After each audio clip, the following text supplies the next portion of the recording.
So, hello again. Welcome again to our channel. Nandito uli kami sa school, magpapakain ng mga bata. Inintid na namin sila ng lunch. Nagluto ako ng adobong sitaw.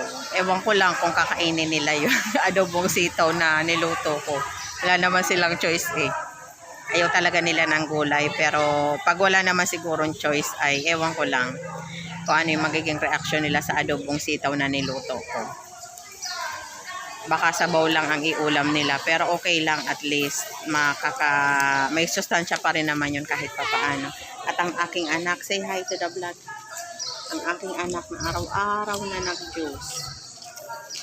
May nagtitinda ditong nanay na etong ganitong orange juice, 5 pesos. Tingnan nyo yung anak ko guys, oh. May crown, tapos 3 ang bag niyang dala, oh. Say hi. Hi. 3 yung bag niyang dala. Dala-dala niya lang. Allah, tinapo ng ano. Grabe ngayon, no? Sobrang ano ng panahon. Sobrang lamig. Sobrang lamig ng panahon. Pero yung araw naman is nagpapakita naman siya. Winter sa Pinas today. January. Nagsimula to parang may 2 weeks na, 2 weeks ago. Ang lamig ng panahon. So, maraming nagkakatrangkaso, sipon, ubo. Pero, good thing talaga pag healthy living. Hindi masyadong tinatabla ng mga sakit-sakit. Yung exercise talaga, kailangan talaga natin yan. Exercise and tamang pagkain. Hindi lang basta pagkain. Kailangan maging ano tayo, maging wise tayo sa pagkain natin. Sabi nga, do not eat less. Eat smart. Diba? Hindi ka magugutom, pero busog ka. Yan. Inaantay namin yung mga bata. Kasi dapat 11, lalabas na sila. Eh wala pa. Past 11 na wala pa. Depende kasi pag halimbawa may ginagawa, tinatapos pa. Tapos pag exam, yun, pag halimbawa may exam sila, mga depende, tatapusin muna nila yung subject na ini-exam nila bago sila lalabas. Pero kadalasan ang nauunang magpalabas yung grade 3 kay Elipot. Lagi siyang unang lumalabas pag lunchtime. Tapos sumunod yung grade 1 si Jervin, at saka kahuli-hulihan si Sia, grade 4. Ayun, naantay lang namin sila. Hindi naman kami nagtatagal dito sa school ng 2 hours, mga 1 hour lang mahigit. Kasi pagkapakain, mag-iipit yung mga bata, tapos uwi na kami.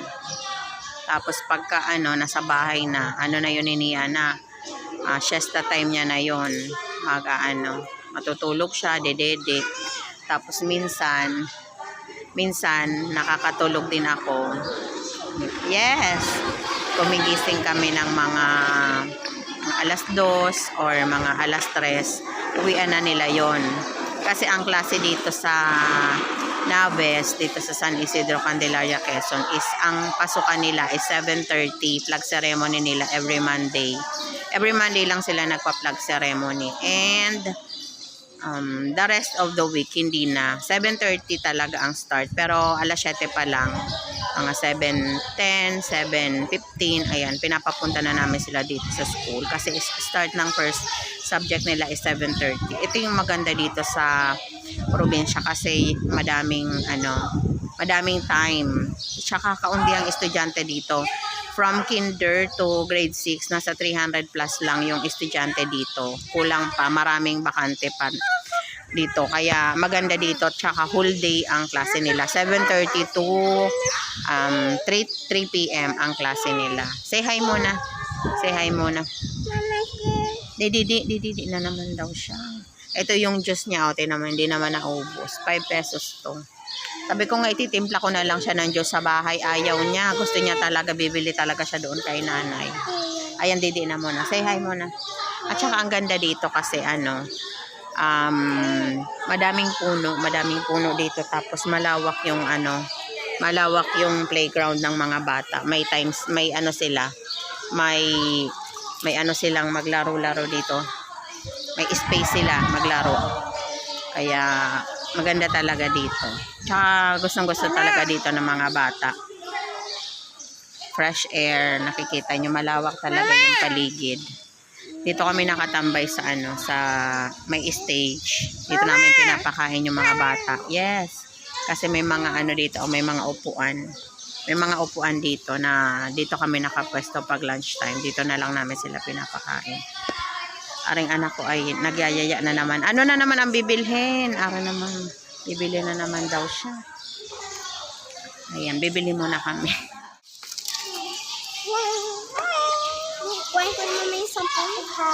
Kumain muna. Bibili lang ako dalawa na. Isa lang. Isa lang, Eli. Binigay niya sa atin. Gusto niya lang bumili. Kain na siya. Kumuha ka ng upuan diyan.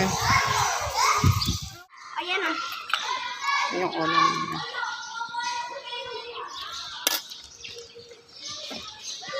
Ayan yung ulam nila. Ili, kumuha ka ng upuan mo. Mama, to go. Tapos, Mama. ito may egg sila. Kasi ko dito punta ko. Kakain muna sila. Tapos bumili yung anak ko ng, ano yan, be? Binili mo? Lachaw. Tingnan mo naman eh. Kakain na muna ka. Bibili nila. Ayan si Kakang Chinita. Nagtitinda ng mga ganto-ganto. This is a purple Lachaw to, lachaw. At saka yung tinitinda niya sunflower seeds.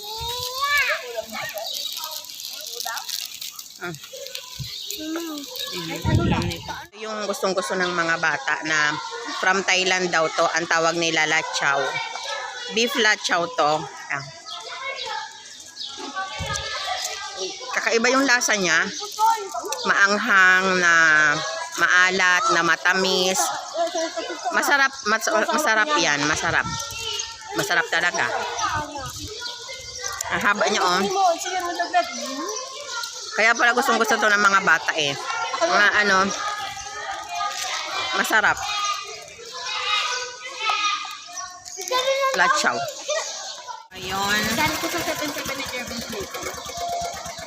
Pauwi na kami guys. Pauwi na kami. Wala pang alas 12. Pauwi na kami. Maaga ngayong nakakain yung mga bata. Kaya pauwi na kami. So ayan. Thank you so much for supporting our channel. And we love you so much. And see you around. Let's support each other. Stay safe everyone. Kami sa bahay. Akala ko pag uwi namin, matutulog na ang bata. Ay hindi. Ayan. At nagpa ng sasakyan. Ayan batang pasaway. Ayos.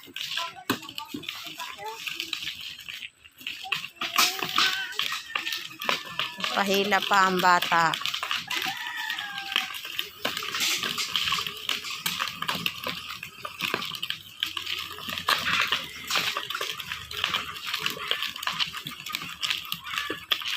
Dodoy.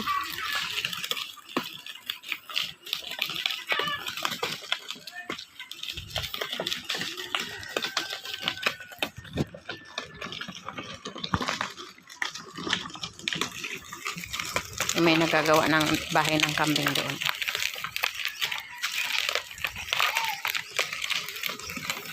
Batang pasaway.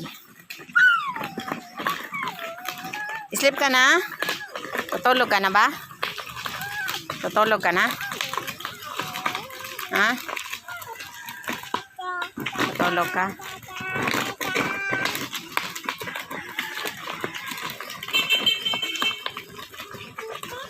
Ip.